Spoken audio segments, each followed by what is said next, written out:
So we're on page 27. For the people of the Americas, the arrival of Columbus was hardly a blessing. On his first day, October 12, 1492, the explorer wrote in his diary, "I took some of the natives by force." What does that mean? He took some of the natives by force. We're going to find out. He later found the original inhabitants to be tractable, peaceable, and concluded there is not in the world a better nation.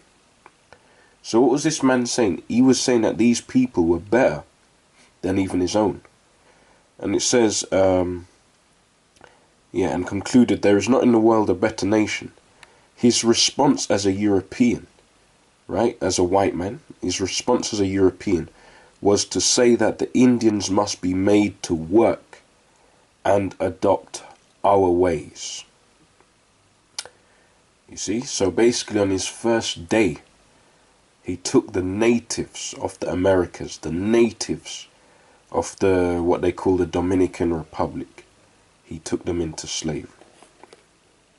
It says here now, the Christopher Columbus, whose unique seamanship and courage had opened the Americas to European penetration.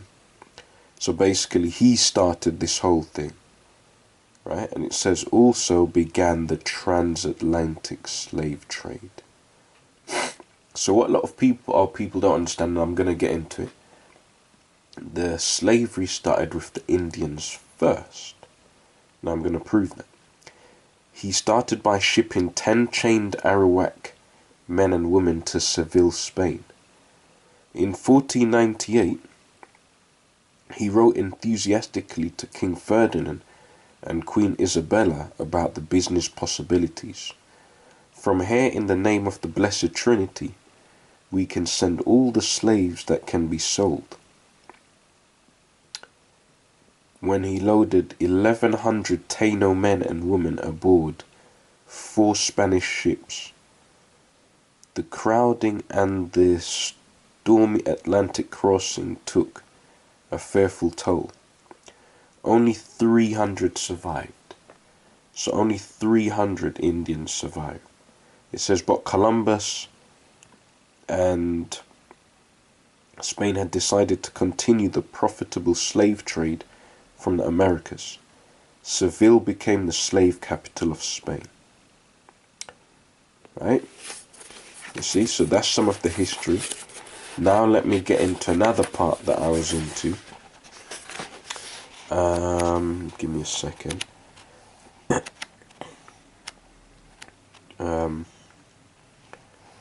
Hold up 1 second.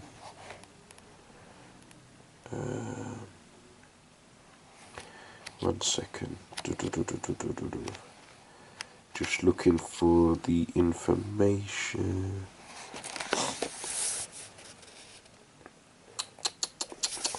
Okay, no, that's not it. Sorry, I've just missed the point that I was going to get. Sorry, just going through this.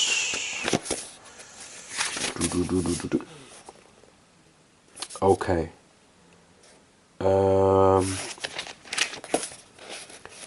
1 second.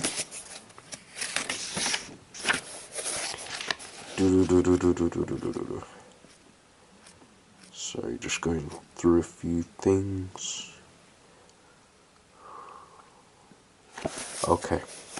So, I'm just going to correct some things, because in some parts of the book it will say Africans, but these were not Africans, they were Israelites, black Israelites, right?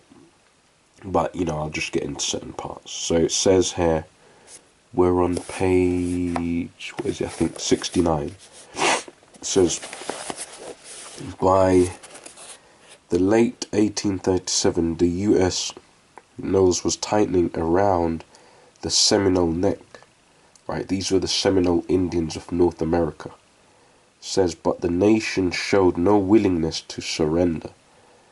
Those most determined to resist gathered around Osceola and Wildcat. Still other Florida Seminoles Africans, meaning, you know, black people or Negroes, but they weren't Africans, but it just says it here. So yeah, Africans and black Indians set up their own communities as they concluded the United States was untrustworthy. Some escaped to islands in the Caribbean, where slavery had been abolished since 1834. Others remained in Florida, and today some of their offspring claim the peninsula belongs to them, the descendants of the inhabitants who never surrendered. Just gonna go into something else. 1 second.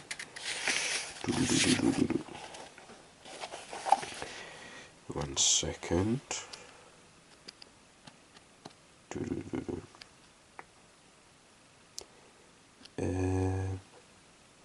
Hold up. Hold up. Oh, Palomares.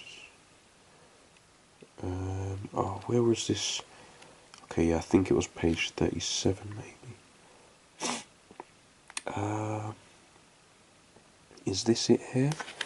Yeah. So I'm on page 39. And it says here, the history of the Saramacca people of Suriname in South America started around 1685 when African and native slaves escaped, and together, right, so again, when it says African, right, these were not Africans, they were Israelites, yes, black, what we know as Negro, but they were not Africans. But yet it says, when African and native slaves escaped and together formed a maroon society. For 8 generations, Dutch armed forces tried to crush their community, but today it is still alive and boasts 20,000 members. For the Saramacans, liberty came in 1761, when Europeans abandoned their wars and sued for peace. From their first day, Maroon colonies faced enormous problems. They had to quickly find a safe location, plan a defense, feed and clothe their people, and plan the life of a stable community. Women were usually in short supply, and many Maroon raids sought to bring back African or Indian wives. So basically, when the white man was going to raid these towns of the blacks, right, of the the blacks and the Indians, they were actually trying to take away their women in many cases. Now, I've spoken to different black people, I've spoken to different Hispanics of Indian or Negro origin, and I've heard many people say many times that these people didn't do anything for their people, they didn't try to free their people. You know, it was the white man that did this, the white man that did that. That's all bullshit, right? There's many elements here where you find that these people have done things for their people. You know, the blacks and the Indians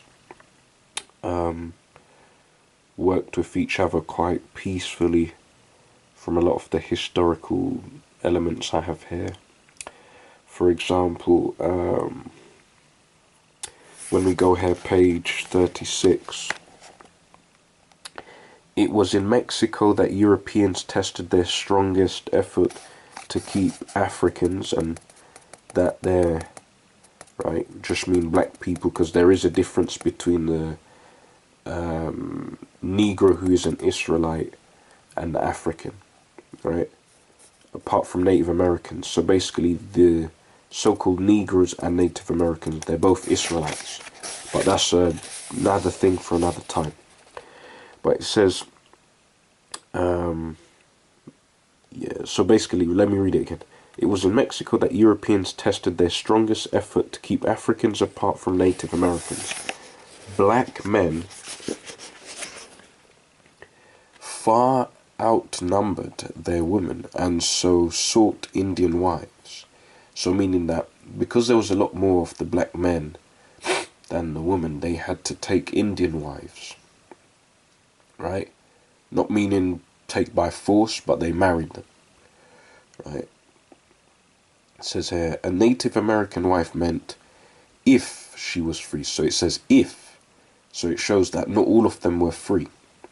But if she was free, that children born to her would be free, not slaves. So extensive was the contact between red and black people. And actually these people, they're not red, they're brown, right?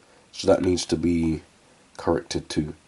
But yeah, red and black people, that Spanish law prohibited the two races from living together or marrying. As early as 1523, Hernando Cortés was given a royal order to keep Indians in their villages apart from Africans at all costs. This was only 7 years after Venice, Italy, isolated its Jews in the first ghetto in history. One royal order forbade trade, commerce, or communication between the two peoples of color. They were forbidden to sell chickens, fruit, and vegetables, and both defied the law. Right? So it says here, this early French engraving of the Osage Indian nation captures many skin colors, though the artist has given all a Roman nose.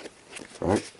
So you had some so-called Negroes here, some so-called Indians, but they tried to make them look quite Caucasian by changing up the shapes of their noses and stuff.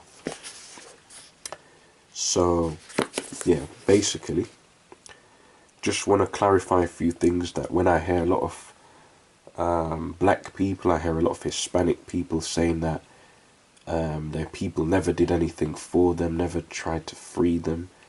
All of that, is clear lies, and it's actually bullshit. These people did as much as they could for their own people.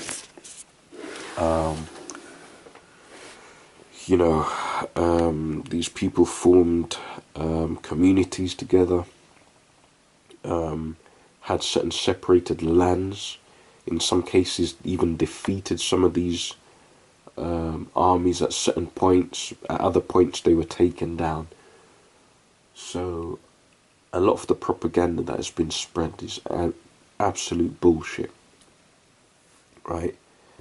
And us as Israelites, we teach that the so-called black men, Hispanic men, and North American Indian men are Israelites, and they are God's people.